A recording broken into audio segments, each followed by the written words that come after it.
Division police સ્ટેશનની અંદર તારીખ 26/3ના રોજ એક ગુનો દાખલ કરવામાં આવેલો છે. મૂળ બાબત એમાં એવી છે કે આ કામના જે ભોગ બનનાર અને ફરિયાદી બે વ્યક્તિઓ છે અને બંને એક રેપ્યુટેડ કંપનીની અંદર ખૂબ સારી પોસ્ટ ઉપર છે. અને આ બંને વ્યક્તિ છે એમાંથી એક વ્યક્તિ છે એ ગુજરાત બહારના છે, અન્ય રાજ્યના છે અને અહીંયા કામ માટે થઈ અને સ્થાયી થયેલા છે.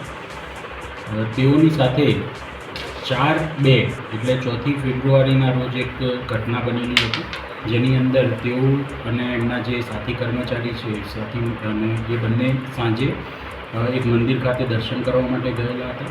દરમિયાનમાં એક લેડી મીનાબેન રાવળ કરીને છે, તેમને ફોન આવે છે અને તેમને સાથે એમના ઘરે લઈ જાય છે. ઘરે લઈ જઈ અને આ લોકો કંઈ સમજે ફરિયાદી અને ભોગ બનનાર એ પહેલાં જ રસોડાની અંદર તેઓને અંદર પૂરવામાં આવે છે અને અન્ય એક સ્ત્રી ત્યાં અંદર ઘૂસી જાય છે.